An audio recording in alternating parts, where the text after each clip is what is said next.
If you struggle to find a movement-based practice that is supporting for your healing goals and that you can take with you through life, then stick around for what I found to be an empowering self-care movement system.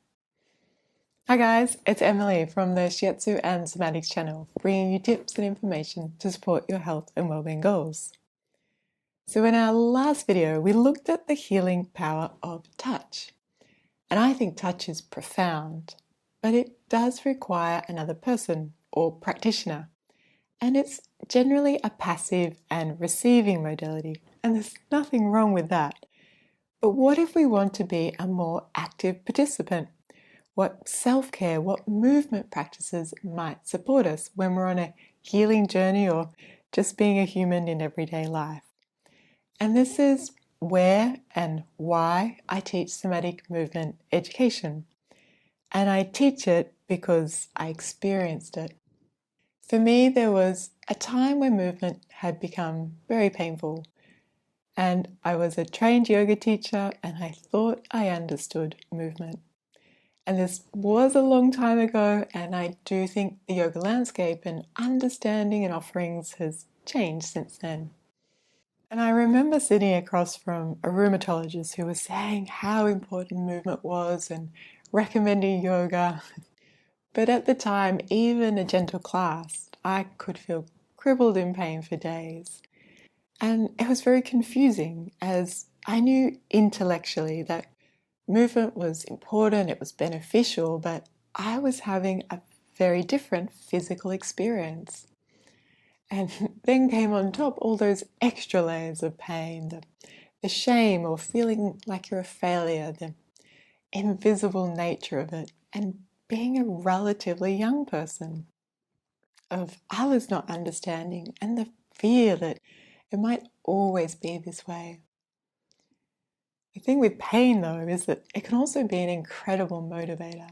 And I'm not really sure if I found somatics or if it found me, but it began as this sort of set-up practice that would then allow me to experience yoga movements or daily life without the same level of pain and debilitation.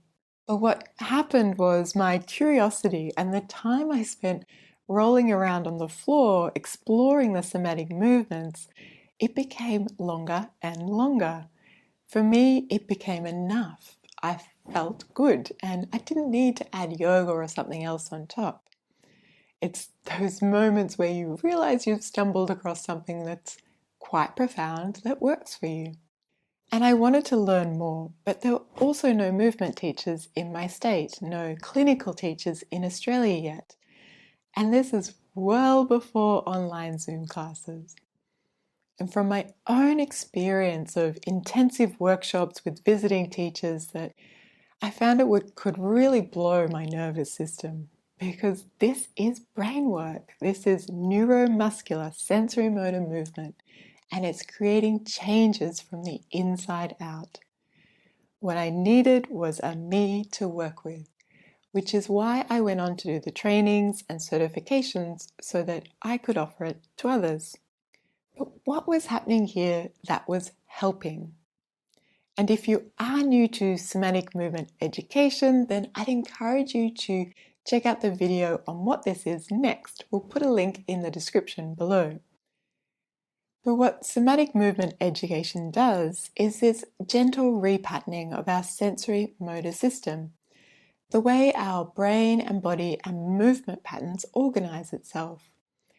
It's aiming to reduce the muscle tension and tightness that can be held sometimes all the time and might be contributing to pain or restriction of movement. It avoids stretching and taking you into that stretch reflex response, which some things like yoga or other movements can activate. Instead, it's using the principle of pandiculation.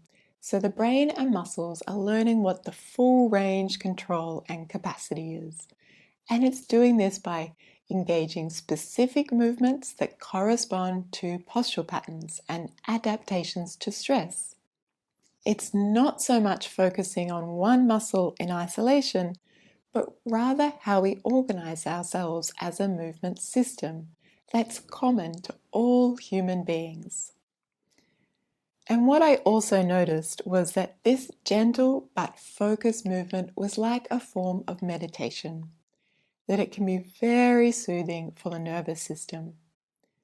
And like we talked about in the previous video, it's that shift into a parasympathetic state of being where the potential for learning and healing can take place.